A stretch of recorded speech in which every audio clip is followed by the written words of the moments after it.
Namaskar and good evening to all of you. We're debating India's path tonight, and I could wrap my argument in one sentence borrowed from the White House. Go to New Delhi and see it for yourself. But I've been given more time than that, so I will tell you what I see. Earlier this week, I was on my way to the Delhi airport. There was a lot of traffic. At one point, the car stopped. On the roadside, I saw two vendors.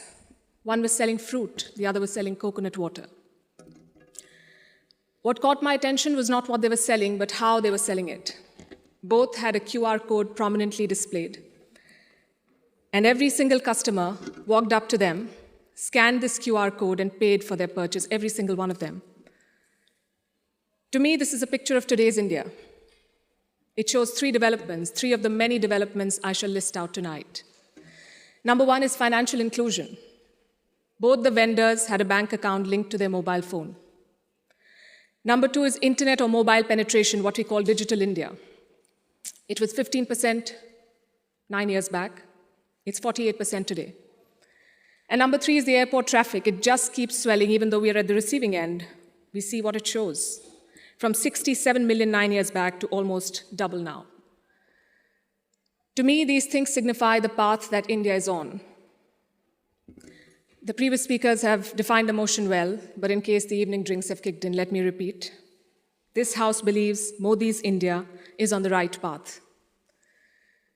And how do you determine if the path is right or wrong? You look at numbers, data, surveys, reports. I shall refer to all of these as I make my arguments.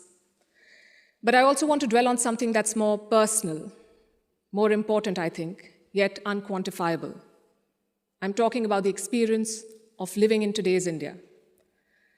I have lived in many Indias.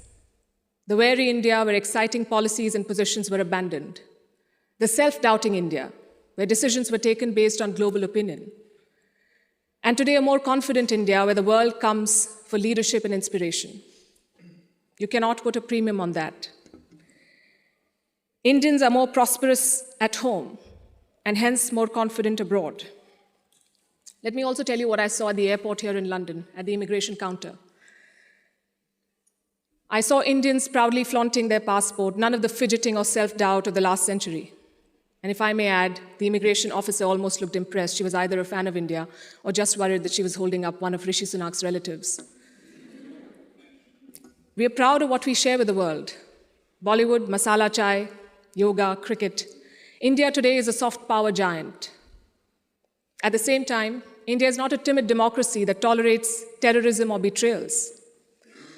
When Pakistani terrorists attacked Kashmir's Pulwama, India carried out surgical strikes on Balakot. Today's India is not a pushover country. It's a world power denied.